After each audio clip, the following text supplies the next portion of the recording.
함께 봉독하겠습니다. 디모데전서 1장입니다. 12절에서 20절 말씀 함께 봉독하겠습니다. 디모데전서 1장 12절에서 20절입니다. 우리 한 목소리로 같이 읽겠습니다.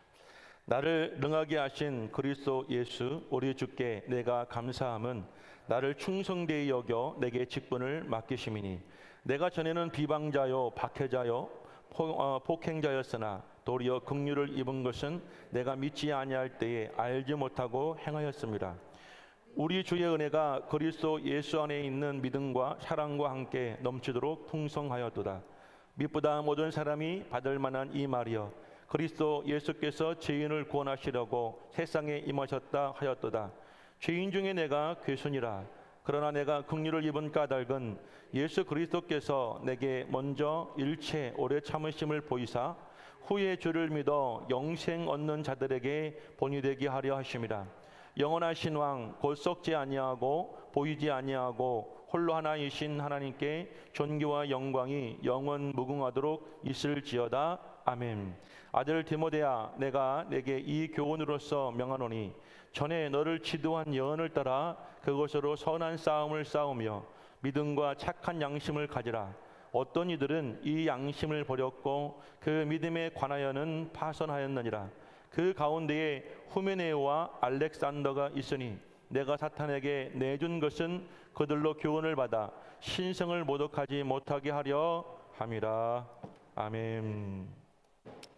자, 오늘 본문의 말씀을 통해서 사랑과 섬김으로 함께 세워가는 건강한 교회라는 말씀 제목으로 하나님 말씀을 전하겠습니다.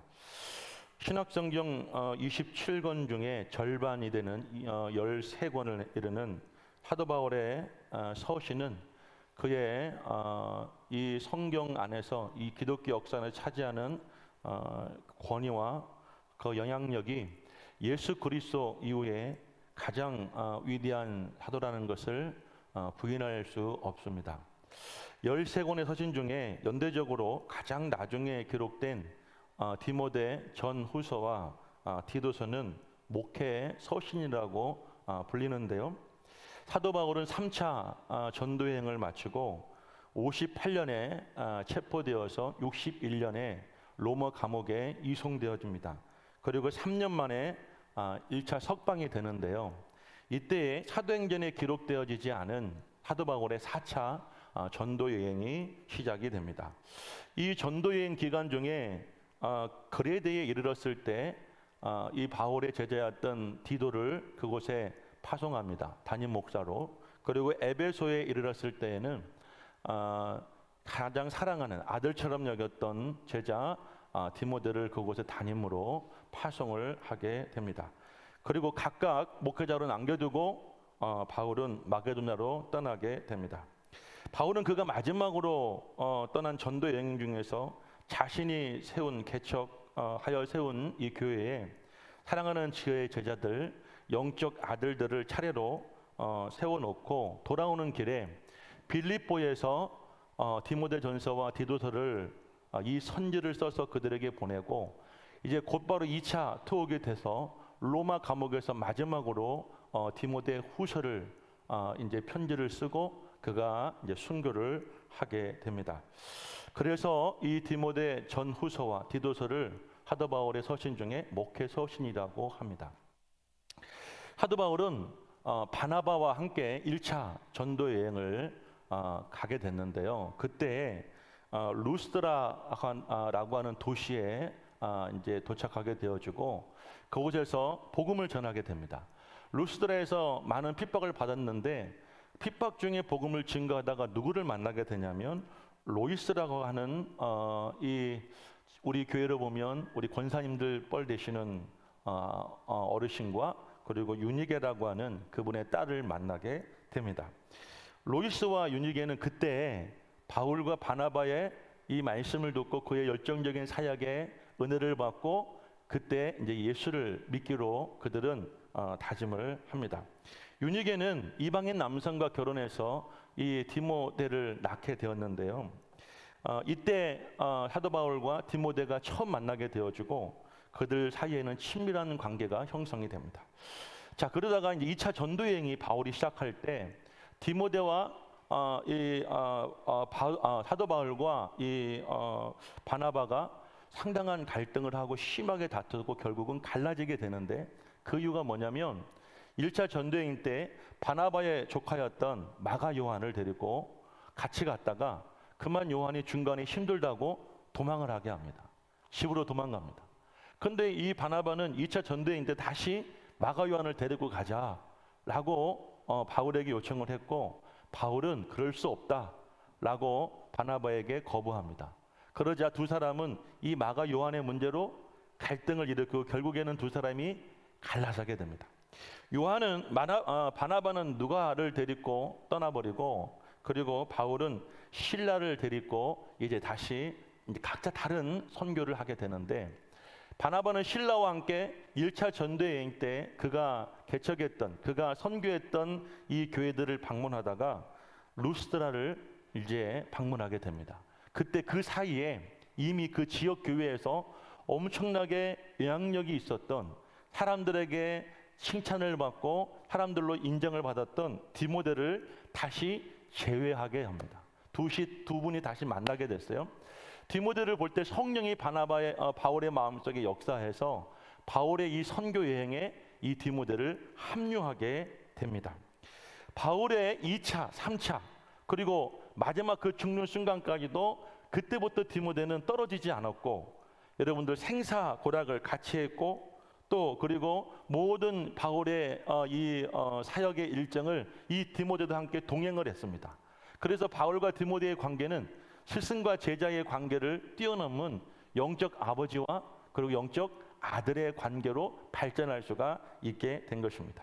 바울의 서신, 특별히 이 디모데에게 보낸 이 목회 서신을 우리가 오늘 스승의 주일을 맞아서 함께 이제 이 말씀을 중심으로, 본문을 중심으로 오늘 사랑과 섬김으로 함께 세워가는 건강한 교회라고 하는 하나님 말씀을 전하겠습니다. 우리가 어떻게 하면 건강한 교회를 세워갈 수 있을까? 오늘 제가 스승의 주일이니까 1년에 한 번 작정하고 중이 제 머리 한번 깎아보겠습니다. 아멘. 제가 이 말은 무슨 말이냐면, 목사가 이제 목사에 관련된 설교나 이야기를 하기 참 민망하고 부끄럽죠. 저도 웬만하면 안 하지만 스승의 주일이니까 오늘 맞아서 한번 이 바울의 심정으로 디모데에게, 그리고 디모데가 또 이제 앞으로 섬기고 세워야 될 이 에베소 성도들에게 주었던 이 말씀을 우리가 함께 나누고 은혜 받기를 원합니다. 어떻게 우리가 건강한 교회를 세워갈 수 있을까? 첫 번째는 사도의 영적 권위를 인정해야 합니다. 한번 다 같이 읽어보겠습니다. 시작. 사도의 영적 권위를 인정하라.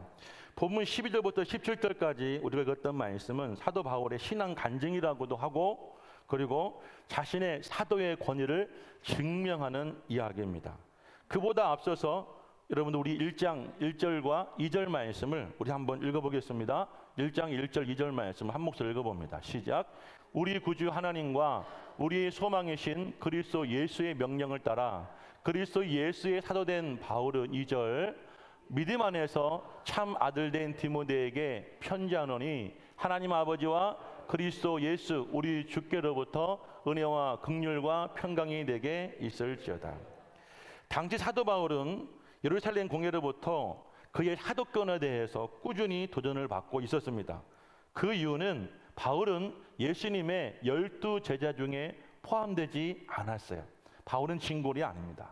그리고 스데반 집사의 순교 때부터 그가 간증했던 이 다메섹 도상에서 그가 성령 체험하고 그가 예수님의 음성을 들은 이후에 그가 변화되고 거듭나서 사도가 되기까지 그 과정 속에 사도 바울은 예수교, 예수님을 믿고 예수를 따르는 그 많은 사람들을 핍박하고 죽이는 일에 앞장섰던 유대교의 열심 당원이었습니다. 만약 그 당시에 존경을 받았던 이 바나바의 도움이 아니었다면 사실 그는 사도로서 어디 설 자리도 없었고 안디옥 교회의 이 선교사로 파송될 수도 없었을 것입니다. 그래서인지 사도 바울은 그의 13권의 이 바울 서신을 보게 되어지면 제일 먼저 여러분들 이 안부 인사, 문안 인사를 드릴 때 자신의 사도권에 대해서 그는 주장을 하고 있는 것을 볼 수가 있습니다. 특별히 그가 육신을 따라 자신을 자랑하고, 성경에 보니까 부득불 자신을 자랑했던, 유난히 자기 자신에 대해서 여러분 자랑한다고 자기 자신에 대해서 증명했던 이 고린도서를 보게 되어지면, 이 고린도 교회 안에 파벌이 다툼이 있었죠. 4개의 파가 있었는데 그리스도파가 있었고, 게바 베드로파가 있었고, 사도 바울파가 있었고, 아볼로파가 있었습니다. 그런데 여러분, 이 고린도 교회는 사도 바울이 개척한 교회예요. 예수님과 베드로는 가지도 않았어요. 사도 바울이 개척하고 나서 떠난 다음에 아볼로가 이제 담임으로 가게 되었는데, 아볼로는 학식이 많은 사람이었고 언변이 뛰어난 사람이었어요.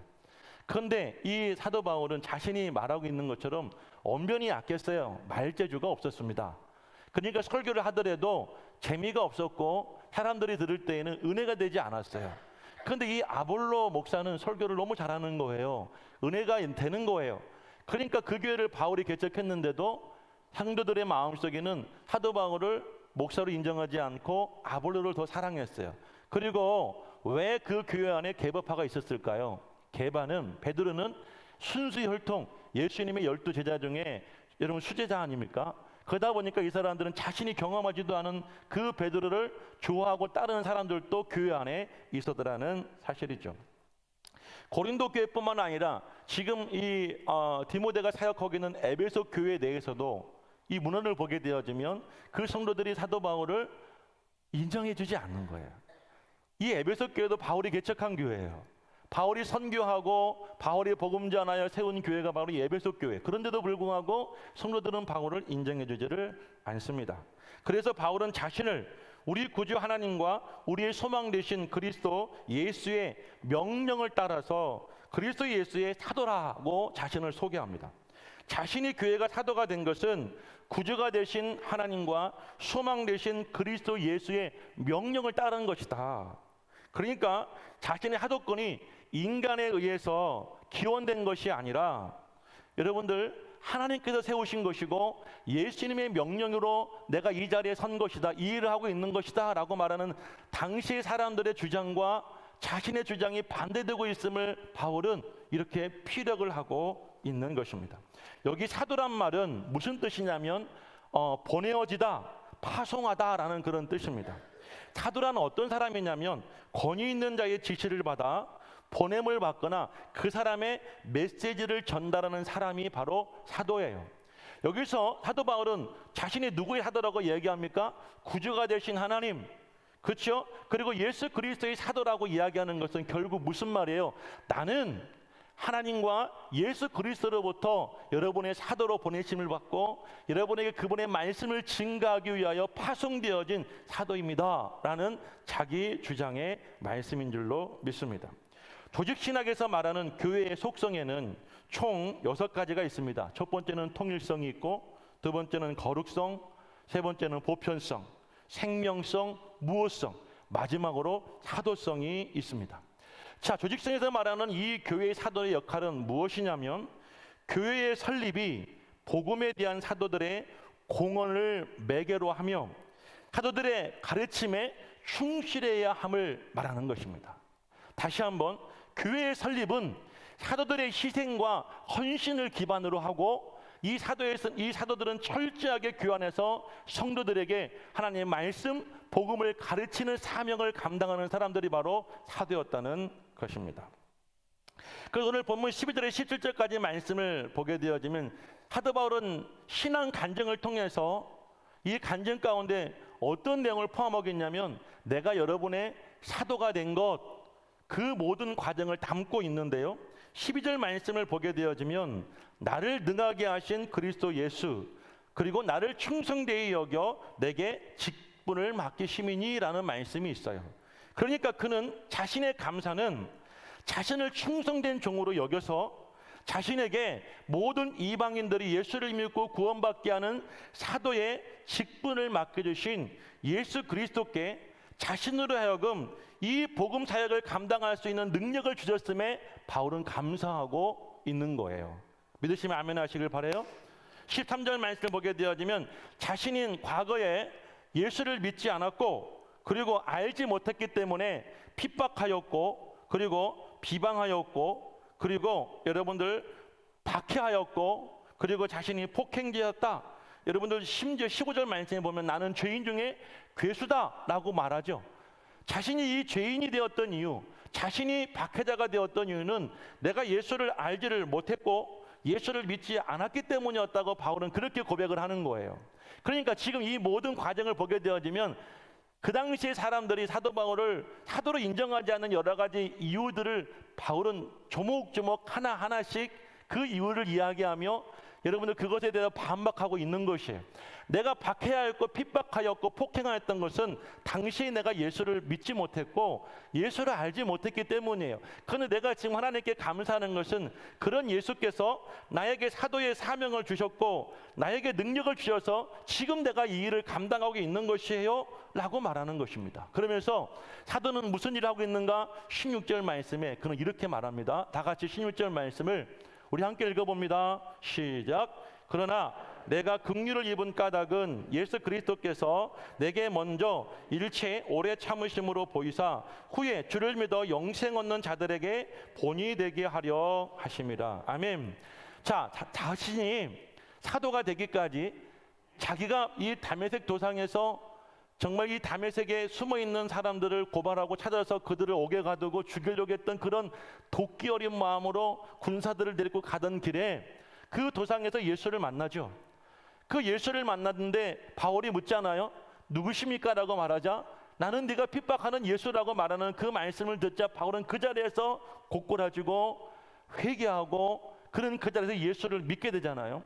그런데 사도 바울은 그 모든 상황들을 바라보았을 때 생각해 보았을 때 예수님이 자신을 참아주시고 기다려주셨다는 거예요.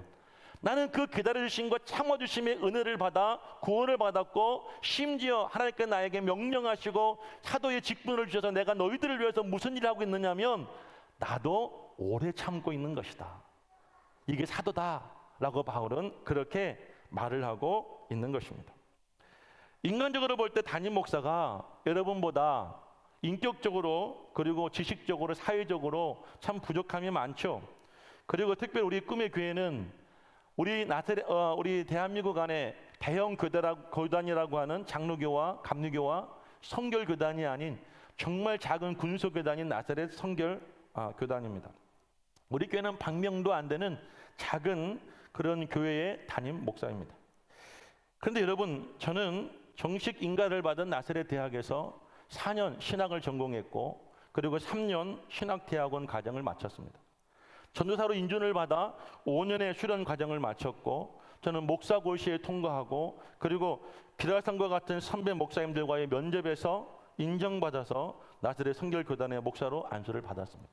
그리고 저는 이 꿈의 교회를 제 나이 33살에 저희 아내 34살인가요? 저희 아내가 27살에 안중에 개척을 하였습니다. 가난 속에서 그리고 냉대 속에서 그리고 수많은 핍박 속에서 저는 이 교회를 세웠고 지켰고 그리고 9년 되던 해에 지금의 이곳에 성전 건축을 시작해서 10년 되던 해에 이곳에 입당을 하게 되었습니다. 2020년부터 시작되어진 코로나 이 팬데믹 때에는 저도 배워보지도 못하고 경험해보지도 못한 이 코로나 상황에서 정말 눈물로 교회를 지켰습니다. 그 이유는 한 가지입니다.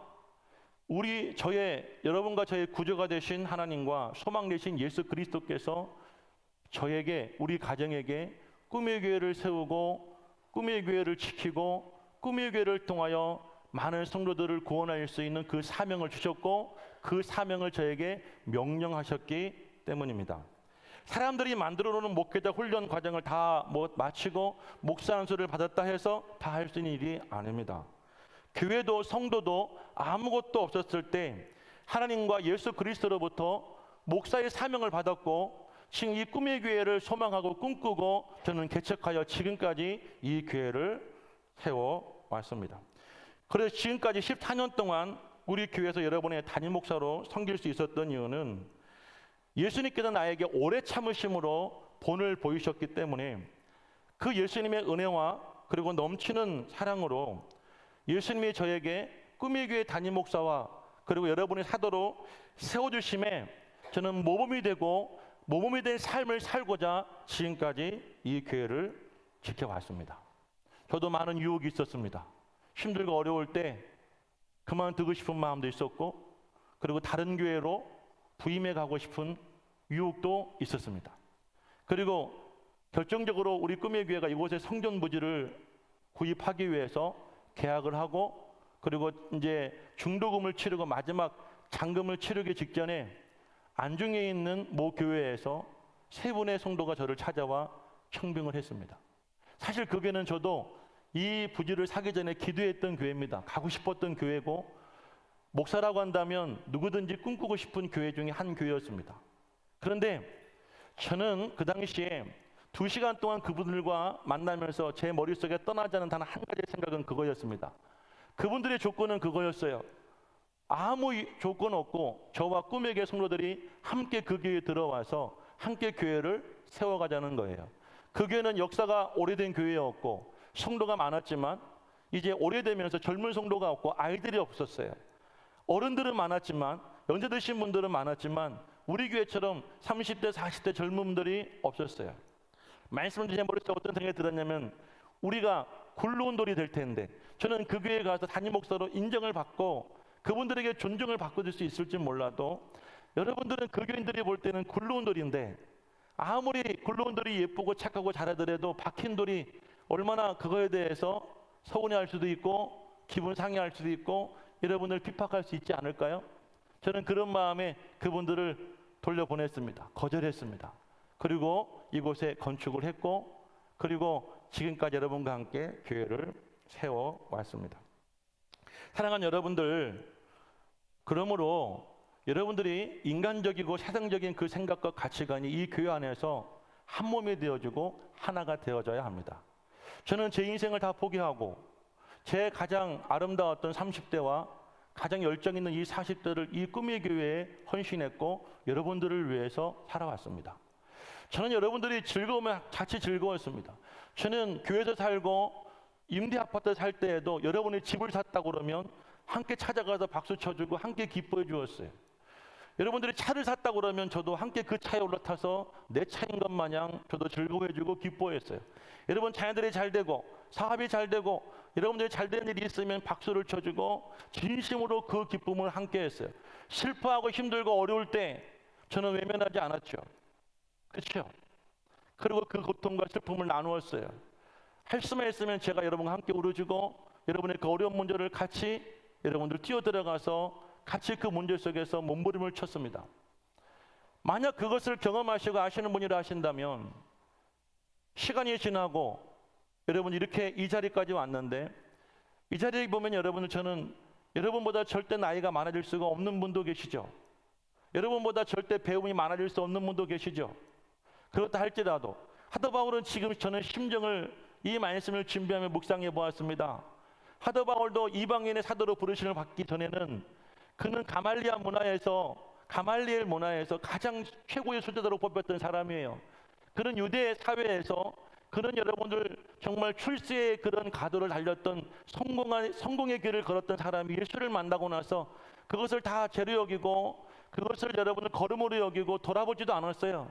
예수만 알기를 원했고 예수만 경험하기를 원했고 예수와 함께 살기를 원했기에 사도 바울은 핍박 속에서 매맞음 속에서 죽을 위기 속에서도 복음을 증거하고 교회를 세웠어요. 그런데도 불구하고 그 교회 성도들은 바울을 자신의 사도로 자신들에게 복음을 증거한 자로 인정해 주지 않았어요. 핍박을 했어요. 그 마음이 얼마나 곤고하고 얼마나 괴로웠겠습니까?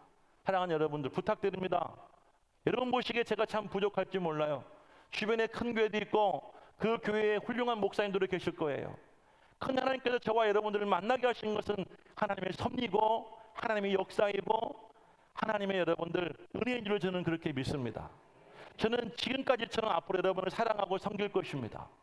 여러분들도 지금까지 가지고 있던 모든 생각들, 기준들, 그 가치관을 오늘 이 시간에 내려놓고 저를 주께서 여러분에게 보내신 사도, 주의 복음을 증거하라고 명령하시고 여러분의 귀를 인도하라고 세워주신 사도로 인정하시고 사랑하시고 섬기시고 따르시기를 주의 이름으로 축복합니다. 바울은 아들 같은 제자 디모데에게 디모데전서 5장 23절 이렇게 말합니다. 이제부터 물만 마시지 말고 내 위장과 자균하는 병을 위하여 포도주를 조금씩 쓰라고 말합니다. 하도 바울이 목사가 자기 제자에게 포도주를 먹으라고 하는 거예요. 63년도에 사도 바울은 이 디모데를 에베소 교회 담임으로 파송합니다. 그리고 1년 후인 64년도에 사도 바울이 마지막으로 그에게 편지를 쓸 때 물만 먹지 말고 포도주를 쓰라. 내 위장을 위해서, 자주 생기는 병을 위해서. 왜 이런 일이 벌어지게 되었을까요? 무슨 일이 있었을까요? 4장 12절 말씀을 우리 한번 읽어봅니다. 디모데전서 4장 12절 말씀을 함께 읽어봅시다. 시작. 누구든지 내 연소함을 업신여기지 못하게 하고 오직 말과 행실과 사랑과 믿음과 정절이 있어서 믿는 자에게 본이 되라 라고 말합니다. 짐작하건대 디모데가 에베소 교회 성도들에게 나이 어리다는 이유로 엄청난 무시를 받았던 것 같습니다. 건강했던 디모데가 1년 만에 위장에 병이 생기고 몸 안에 갖가지 병이 생겼던 것입니다. 건강한 사람도 스트레스를 받으면 질병이 생기게 됩니다. 우리 교회에서 멀지 않은 곳에 몇 해 전에 개척하신 목사님이 있습니다.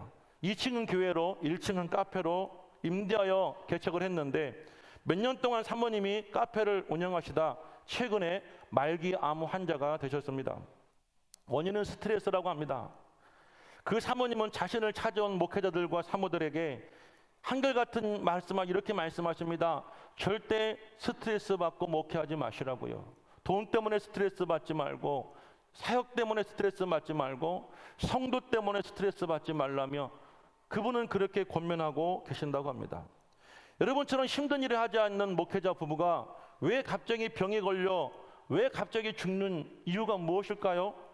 육체가 고단해서가 아니라 목회하면서 돈 때문에, 사람 때문에, 자녀들 때문에 스트레스를 받아서 멀쩡하던 몸에 병이 생긴 것입니다.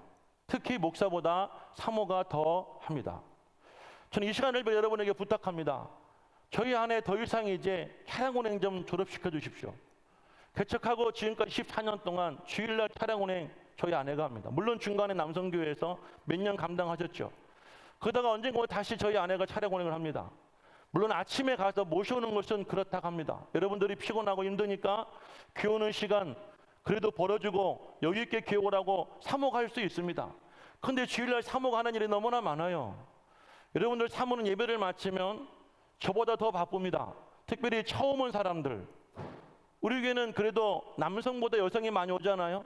그러면 그 사람들을 관리하고 신방하고 그분들과 상담하는 일을 사모가 합니다. 얼마나 바쁘고 얼마나 정신없는지 몰라요. 그런데 차량운행까지 사모가 하라고, 사모가 차량운행 나가는데 그 모습을 뻔히 바라보면서 지켜보고 있는 여러분의 심정은 어떤 생각을 하십니까? 만약 여러분의 아내가 차량운행 나간다면 어떠시겠습니까? 제가 그런 아내에게 키를 달라 해도 목사님 일을 하시려면 아내는 자기 일을 하고 나갑니다. 제 아내이기 때문에 저는 가슴이 아프고 눈물이 납니다. 언제까지 이 교회에서 사모에게 차량운행을 시킬지 저는 우리 남자 성도들에게 질문을 합니다. 그리고 차량운행 남자만 하면 됩니까? 여자는 못합니까? 자기 차량운행, 자기 차를 가지고 얼마든지 달릴 때 다 다니면서 왜 주일날 차량운행은 사모에게 시키십니까? 더 이상 사모를 차량운행에서부터 해방시켜 주시기를 부탁합니다. 아멘이십니까? 나이가 어리다고 디모데는 스트레스를 받아서 위장병이 생기고 갖가지 병이 생겨서 불쌍해서 사도 바울은 제자, 사랑하는 아들 같은 디모데에게 물만 먹지 말고 포도주를 좀 사용하라고 권면합니다. 목회가 힘든 것입니다. 여러분들은 목회자 별거 아닌 것처럼 보일지 모르지만 목회 그 자체가 피곤하고 스트레스 받고 곤고한 것입니다. 사랑하는 여러분들, 하지만 목회자들은, 목회자 가족은 하나님께로부터, 예수께로부터 명령을 받아 이방인들에게, 특별히 여러분들에게 말씀으로 복음을 증가하는 사명을 받았기에 과거에도 현재에도 미래에도 이 길을 갑니다. 인정해주고 존중해주고 사랑해주고 협력해주고 동역해주는 일은 여러분이 함께 하셔야 우리 꿈의 교회가 건강하고 행복한 교회가 될 수 있습니다. 여러분들은 얼마나 이 교회에서 행복하십니까? 만족하십니까? 여러분들이 행복하고 만족하게 하기 위해서 저와 제 아내는 주중에 정말 얼마나 열심히 뛰고 있는지 모릅니다. 그럼 여러분들도 함께 뛰어주셔야죠. 함께 고민해 주셔야죠. 함께 여러분 그 아픔과 그 수고를 나눠주셔야죠. 그래야 동역자 아닙니까? 그럴 때 한 몸 된 공동체가 되는 거 아니겠습니까? 나만 편안하고 나만 행복하고 내 눈에 보기에 목사와 사모가 부족해 보이고 어려 보이고 여러 가지 연약해 보인다 하여서 여러분들 무시하고 함부로 대하고, 저도 압니다. 사람이기에 제가 여러분을 대할 때 여러분도 저를 대하시겠죠. 여러분의 말하는 행동과 표정을 보면 정말 존중하고 사랑하는지 무시하는지 저도 느낄 수 있습니다. 향한 여러분, 34세 개척하여 제가 이제 48이 되었습니다. 27에 개척하여 41살이 되었습니다. 더 이상 뭘 보여줘야 됩니까? 사랑하는 여러분, 하나님께 세우신 사도입니다. 하나님께 세우신 기름 부어 세우신 주의 종이고 그의 가족입니다.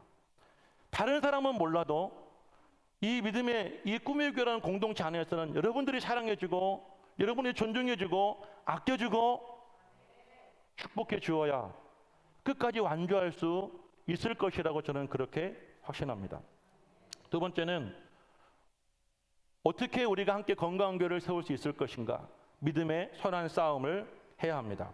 사도 바울은 이 땅에서 성도가 어떻게 살아갈 것인가에 대해서 두 가지 말씀하는데요. 우리 18절 말씀을 한번 읽어보겠습니다. 18절 다 같이 읽어봅니다. 시작. 아들 디모데야, 내가 내게 이 교훈으로서 명하노니 전에 너를 지도한 예언을 따라 그것으로 선한 싸움을 싸우며. 첫 번째 사도 바울이 이제 두 번째겠죠. 이 디모데에게 권면하는 것은 무엇이냐면 그동안 너에게 지도한 모든 말씀을 따라서 믿음의 선한 싸움을 싸우라는 것입니다. 바울이 디모데를 얼마나 사랑했는지 그 디모데를 부르는 호칭을 보면 알 수가 있습니다. 바울은 평생 독신으로 살았기에 그의 몸에서 나는 아들은 없었습니다. 하지만 디모데와 그 가족은 자신이 처음 전도 여행할 때 그 핍박과 고난 속에서 여러분들 만났고 그곳에서 바울을 통한 예수를 영접하고 구원을 받았고 그리고 이제까지 그를 따랐던 충성스러운 제자였습니다. 바나바와 심하게 다투고 떠난 2차 전도여행 때부터 성령 안에서 바울의 일행과 여러분들 이 디모데는 함께 전도여행을 감당했고 그가 순교하던 68년까지 20년의 세월 동안 바울과 이 디모데는 생사고락을 함께하며 동고동락했던 몇 안 되는 그런 사람 중에 하나였습니다. 그래서 바울과 이 디모데의 관계는 스승과 제자의 관계를 뛰어넘어 아들과 영적 아버지의 관계가 된 것입니다. 저는 여러분과 저의 관계가 이런 관계가 되기를 간절히 소망합니다. 나이 생각하지 마십시오. 세상적 기준과 가치관으로 보시면 저는 영원히 여러분에게 인정받지 못합니다. 인정해 줄 수가 없습니다. 이 자리에는 저희 어머니도 계시고 저희 형제들이 계십니다. 어머니가 만약 자식의 눈으로 바라본다면 절대 목사로서 은혜 받을 수가 없어요. 목사의 말씀에 여러분들 내가 순종할 수가 없는 거예요. 자식의 말로 들으니까요. 하지만 사도 바울과 이 디모데는 처음에는 스승과 제자를 만났다가 오랜 시간이 지나면서 이 바울은 그의 영적 아버지 역할을 감당했고 디모데는 바울에게 영적 아들이었어요. 이것은 여러분들 어떤 말로서 표현할 수 없는 그분들의 마음과 신앙으로 이어진 그런 결정체였다는 거예요. 여러분과 저는 그런 관계가 될 수 있기를 주의 이름으로 간절히 축원을 드립니다. 바울은 그래서 디모데에게 싸우라고 이야기합니다. 믿음의 선한 싸움을 싸우라고 말합니다. 그러나 교회 안에서 서로 치고받고 싸우라는 얘기가 아니라 영적 싸움을 해야 된다는 이야기예요. 그러면 이 싸움은 상대는 누굴까요? 족계는 그 당시 교회 안에 들어와서 끝없는 신화와 족보를 드러내면서 들먹거리면서 성도들을 미혹하는 이자들과 싸워야 되고, 넓게는 그것들 속에서 역사하는 더러운 영들과 싸워야 된다라고 바울은 이 디모데에게 권면합니다. 여러분, 우리의 싸움은 혈과 육의 싸움이 아니라고 바울은 에베소서에서 말씀하고 있습니다. 정사와 권세와 어둠의 주관자와 악한 영들과의 영적 싸움이라고 이야기합니다. 그러므로 사도 바울은 뭐라고 말합니까? 전신갑주를 입으라고 합니다. 전신갑주는 어디에 나옵니까? 하나님의 말씀에서 나옵니다. 예언에서 나오는 거예요. 우리가 계속해서 주일 예배를 드리고 쉼없이 말씀을 듣습니다. 우리가 여러분 영적 무기는 무엇이냐면 바로 그 생명의 말씀 속에 나오는 거예요. 말씀을 사모하십시오. 은혜를 사모하십시오. 사람의 말로 들을 것이 아니라 하나님께 나에게 생명의 말씀, 능력의 말씀, 검과 같은 진리의 말씀으로 사모하시면서 귀로 듣지 마시고 가슴으로 들으시길 바랍니다. 싸우십시오. 누구와 싸워야 될까? 우리는 우리 자신과 싸워야 합니다. 세상적 가치관을 가지고 자신이 주인 되어서 육신의 정욕을 따라 살고 물질과 성공의 삶을 우선순위에 두며, 그리고 하나님께서 여러분에게 이 꿈의 교회에 주신 사명과 직분을 망각하고 살고자 하는 여러분 자신과 스스로의 영적 전쟁을 버려야 되는 것이에요. 사도 바울은 말하잖아요. 내가 이제는 핍박자, 내가 예전엔 개인 중에 괴수였던 이유는 뭐예요? 믿지 않았고 알지 못했기 때문이에요. 여러분들 예전엔 그럴 수 있어요. 근데 이제 계신 여러분 다 알잖아요. 믿고 계시잖아요. 그러면 믿는 증거가 무엇입니까? 싸우는 거예요. 여러분의 죄의 유혹과 욕심과 세상에서 여러분 살고자 하는, 누리고자 하는, 취하고자 하는 그런 세상 것들과 여러분 스스로가 믿음으로 싸워야 되는 거예요. 그런 영적 싸움 여러분 속에 있기를 간절히 축복합니다. 두 번째는 여러분 누구와 싸워야 됩니까? 교만과 싸워야 됩니다. 그리스도 예수 살아계신 하나님의 명령을 따라서 여러분 모두는 다 각자 가정의 사도로서 부르심을 받았습니다. 아까 사도는 어떤 사람이라고 그랬습니까? 인내하는 사람이에요. 참아주고 기대해주는 것이 바로 기다려주는 것이 사도입니다. 여러분들은 예수님의 오래 참음과 그 사랑으로 말미암아 구원을 받았고 이렇게 신앙생활하고 계시잖아요. 그럼 여러분들도 가정에서 참아주고 기다려주고 인내해 주어야 합니다. 아내를 참아주고 남편을 참아주고 부모를 참아주고 자식을 참아주어야 합니다. 할렐루야. 남편이 내 마음에 안 들도록 참아주십시오. 아내가 부족하여 참아주십시오.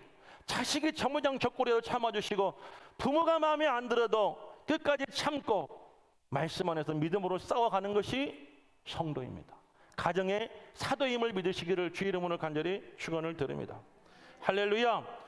세상 속에 살면서 성경적 가치관을 가지고 하나님의 말씀 권해를 따라 여러분의 신앙을 지켜야 되는데 여러분을 유혹하는 것들과 미혹하는 것들과 그런 환경과 그런 사람들과 여러분들은 영적 싸움을 해야 합니다.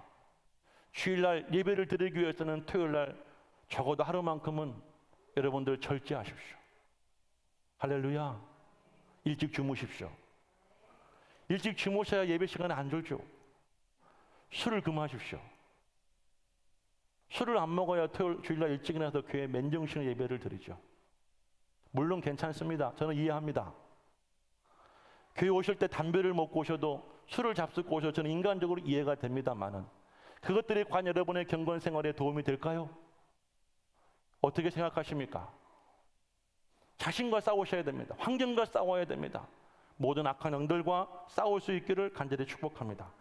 마지막 세 번째입니다. 믿음과 착한 양심을 가지시기를 바랍니다. 오늘 19절 말씀을 읽어보겠습니다. 다 같이 읽습니다. 시작. 믿음과 착한 양심을 가지라. 어떤 이들은 이 양심을 버렸고 그 믿음에 관하여서는 파선하였느니라. 자, 믿음과 착한 양심은 선한 싸움을 하기 위해서 영적 군사들이 갖추어야 될 강력한 영적 무기가 됩니다. 에베소 6장 10절에 17절 말씀을 보니까 사도 바울은 전신갑주를 이렇게 표현합니다. 진리라고 말합니다. 의의 흉배라고 말합니다. 평안의 복음에 예비된 신발이라고 말합니다. 믿음의 방패라고 이야기합니다. 구원의 투구라고 이야기합니다. 성령의 것 말씀의 검이라고 이야기합니다. 무시로 깨어 성령 안에 기도하는 기도라고도 이야기합니다.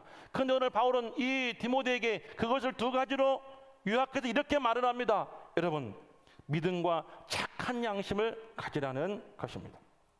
착한 양심은 무엇일까요? 선한 양심, 착한 양심. 우리 1장 5절 말씀을 읽어봅니다. 디모데서 1장 5절 말씀 한번 읽어보겠습니다. 시작. 이 교훈의 목적은 청결한 마음과 선한 양심과 거짓이 없는 믿음에서 나오는 사랑이거늘. 자, 여기에 보면 청결한 양심도 있고 그리고 선한 마음이 있고 선한 양심이 있고 그리고 거짓 없는 믿음이 나옵니다.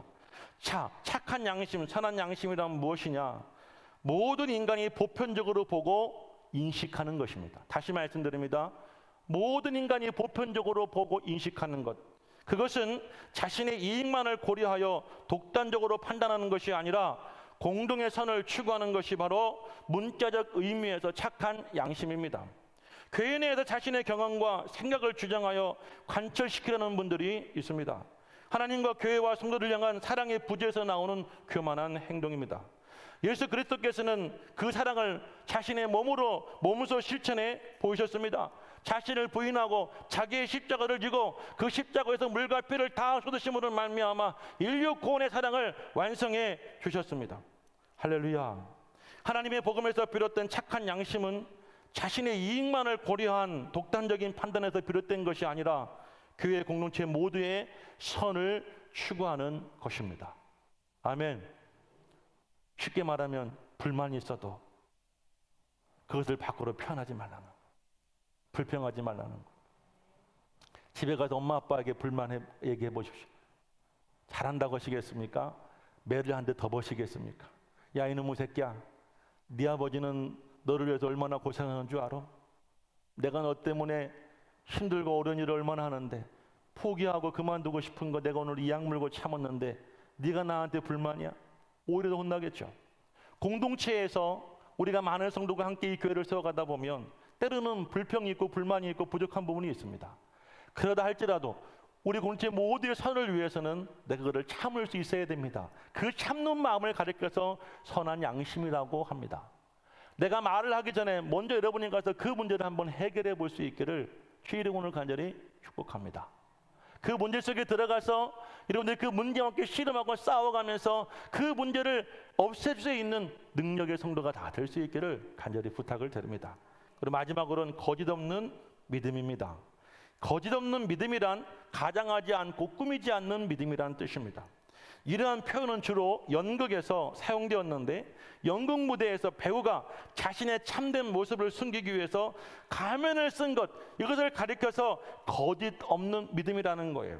예수님 이런 자들에게 뭐라고 표현하셨냐면 외식하는 자라고 말씀하셨습니다. 믿음도 없는데 믿음 있는 척하고 성경 좀 안다고 내가 교회 좀 다녔다고 아는 척하는 그런 생활을 하지 말라는 거예요. 자기의 진실을 가지고 없으면 없는 대로 있으면 있는 대로 내가 이런 믿음대로 살아가는 것, 이것이 여러분들 성도의 삶인 줄로 믿습니다.